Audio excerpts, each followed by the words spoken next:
Mulheres, bom dia, tudo bem?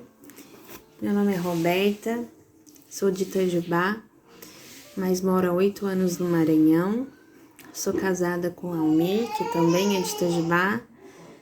Tenho 3 filhos, Júlio César, de 9 anos, João Luiz, de 5 anos e o José, de 10 meses. E são tantos testemunhos que eu tenho para contar sobre a minha vida, mas eu vou começar do início.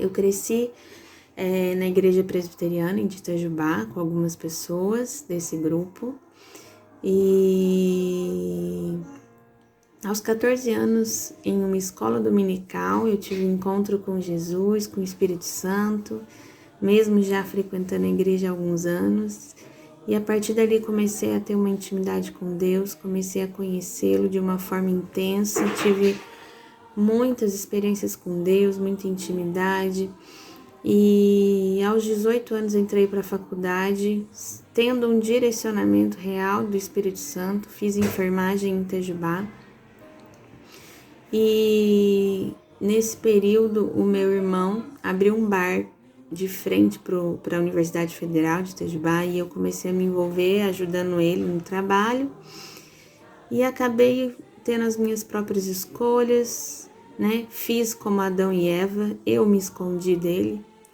por alguns anos e fui tendo as minhas próprias experiências longe dele. Foram 6 anos distante, né, de um real alinhamento dentro do propósito daquilo que Deus tinha na minha vida. Durante esse tempo eu tive alguns relacionamentos, eu me envolvi com algumas coisas que não me trouxeram benefícios, né? Vivia em festa, vivia em balada, em rave, e não tinha um sentido, perdeu o sentido da vida, procurava algo que não tinha mais. Mas ao mesmo tempo que eu procurava, eu me escondia. Eu me escondia com medo de não ter perdão sobre os meus erros. E eu achava que eu não tinha perdão. Eu sofri muito julgamento e eu achava que Deus também estava me julgando. Que Deus realmente estava tirando os olhos dele sobre mim. E quando foi em 2000, me formei em 2007, quando foi em 2010, eu já trabalhando em São Paulo, já cansada daquela vida, e minha sobrinha recebeu um diagnóstico de um tumor de tronco encefálico. E aquilo mexeu muito comigo porque a minha vida era os meus sobrinhos. Eu amo criança e aí fui tia aos 9 anos. E ela morava em Brasília, eu procurava ir para Brasília todos os meses, acompanhá-la. E ela conseguiu trazer de volta o entendimento de que eu precisava alinhar minha vida, mas mesmo assim demorou. Durante esses 6 anos eu tentei algumas vezes, mas o peso do pecado e do jugo era muito grande, eu não consegui. Quando foi uns 4, 5 meses depois do diagnóstico dela, numa virada de ano, eu lembro muito bem, de 2009 para 2010, eu orei e falei: Senhor, eu não quero mais essa vida, coloca alguém no meu caminho que realmente vai ser a pessoa que o Senhor tem para minha vida e vai me ajudar a realmente voltar para os seus caminhos. Quando foi 4 de janeiro, um amigo já de muitos anos me mandou uma mensagem, estava em São Paulo, soube do diagnóstico da minha sobrinha e a gente começou a se reaproximar novamente e ali estabelecer um relacionamento diante daquilo que eu achava certo. Certo não, diante daquilo que eu realmente já estava vivendo há algum tempo. E a gente começou a namorar. E 1 ano e meio aí veio 5 meses após a gente começar a namorar, minha sobrinha faleceu. E eu passei pelo momento de negação, de revolta com Deus. E quando foi 1 ano e meio de namoro, eu engravidei.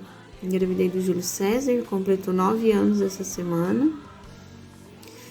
E aquilo foi um peso porque eu achava que eu E realmente Deus estava continuando a me julgar sobre a minha gravidez. Mais um motivo de pecado, de desvio, daquilo que Ele tinha para minha vida, né?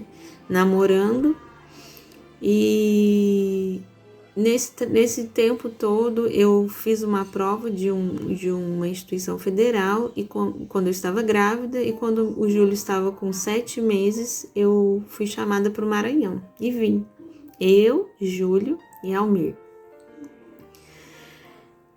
E aqui em São Luís, com a nova vida de casado, porque eu não era, a gente namorava, com a nova vida de casado, né? Comecei a morar junto, não tinha casado ainda. A nova vida de mãe, isso foi aumentando as responsabilidades. Eu falei, não, eu preciso alinhar minha vida. E comecei a procurar algumas igrejas e eu não me adaptava nas igrejas que eu ia. Até que um dia eu fui na igreja que hoje eu frequento, a Bola de Neve, aqui em São Luís. E eu tive um encontro com os pastores e naquele dia, naquele culto, eu senti realmente Deus me trazendo de volta. E eu marquei uma reunião com os pastores e eu fui falar com eles e falar, olha, pastor, eu estou em pecado porque eu moro com o pai do meu filho e nós não somos casados e eu quero ajustar minha vida com Deus. Almir é uma pessoa sensacional e ele queria sim casar, mas ele achava que ele precisava me dar uma estabilidade antes de oficializar esse casamento. E eu desesperada, esperando essa estabilidade, colocando isso diante de Deus, achando que eu não podia mais morar junto com Almir enquanto eu não casasse com ele.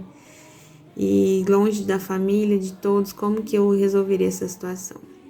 E os meus pastores foram com muita sabedoria e direcionamento de Deus. Me disseram que sim, ele era meu marido e eu precisava tratá-lo como meu marido, enxergá-lo como meu marido. A partir do momento em que eu tive esse posicionamento, as coisas começaram a mudar. Almir começou a abrir o coração para Deus, começou a abrir o coração para o nosso casamento. A minha vida começou a se alinhar com ele. Eu engravidei do segundo antes mesmo de casar. E quando foi 3 semanas antes do João nascer, a gente casou, a gente alinhou a nossa vida. E eu entendi que Deus me trouxe para o Maranhão para me resgatar, para me tratar, para alinhar o meu propósito, para trazer de novo a minha identidade nele. Né? Então, aqui eu trago para vocês a minha primeira história de que um dia ele me chamou, um dia ele me mostrou quem ele era, o que ele tinha para mim, mas eu com as minhas próprias decisões de uma jovem tomei um rumo diferente, vivi as dores, mas em todo o tempo que eu tive escolhas erradas, Deus cuidou de mim. Deus continuou planejando a minha vida, me livrou, me sustentou. E em meios ao que a gente enxerga que são meios errados sobre um julgamento de religiosidade, Deus me resgatou e me alinhou à vida dele. Então, eu entendo hoje que não é um padrão estabelecido por uma igreja, mas sim a vontade de Deus em te resgatar, que o amor dele é acima de todas as coisas. Então ele usa talvez daquilo que você está vivendo hoje para te trazer para dentro dos planos dele, de uma forma louca, de uma forma que não é um entendimento correto, mas é aquilo que você entende, aquilo que você pode viver. Então ele usou de uma gravidez, de um casamento desajustado, para ajustar minha vida dentro de um lar e de volta para ele como filha. Esse é meu primeiro testemunho e hoje a minha vida está alinhada com ele. Hoje ele tem revelado coisas grandes para minha vida e para minha casa, e todos aqueles que um dia foram chamados, ele está te esperando de volta. Ele tem um plano para a tua vida, ele tem uma restauração, ele tem uma vida liberta do pecado para todas nós. Amém. Glória a Deus pelo aquilo que ele já fez e vai fazer. Ainda não é nem a sombra do que há de vir.